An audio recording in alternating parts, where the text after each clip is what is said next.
Sveiciens! Latvijas valstī pieder dažādas kapitāla sabiedrības. Piemēram, Latvijas valsts meži, Latvenergo, Latvijas dzelzceļš. Un katrā no šīm kapitāla sabiedrībām ir valde, kas veic operacionālo darbību, kas vada uzņēmumu, komercdirektors, direktors, finanšu direktors. Katrā no šīm kapitāla sabiedrībām ir arī padomi, kas tīri teorētiski uzrauga valsts interesēs šo kapitāla sabiedrību darbību. Valstī pieder arī Air Baltica. Air Baltica vadītājs, kā mēs zinām, ir Martins Gauss, kurš ir ilgstošs vadītājs, saņem milzīgu atalgojumu. Bet Air Baltica ne sevi šveicās, un tad pēkšņi vienā dienā tiek norakstīts pusmiljards. Katrs no mums tajā mirklī zaudē 300 eiro.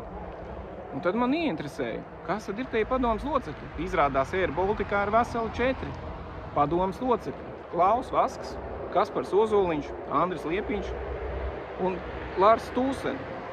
Veseli 4. Un tad es domāju, cik viņi ļoti strādā. Un es apskatos, ka Andris Liepiņš izrādās ir padomas loceklis ne tikai Air Baltica, bet arī Rīgas namos vienlaicīgi. Un vienlaicīgi arī Latvijas dzelzceļā. Andris Liepiņš ir visur, iespējams arī pārējie. Katrā viņš saņem atalgojumu 2 līdz 3 tūkstoši eiro. Es nezinu, man šķiet, ka tas, cik bieži viņi aiziet uz šiem uzņēmumiem.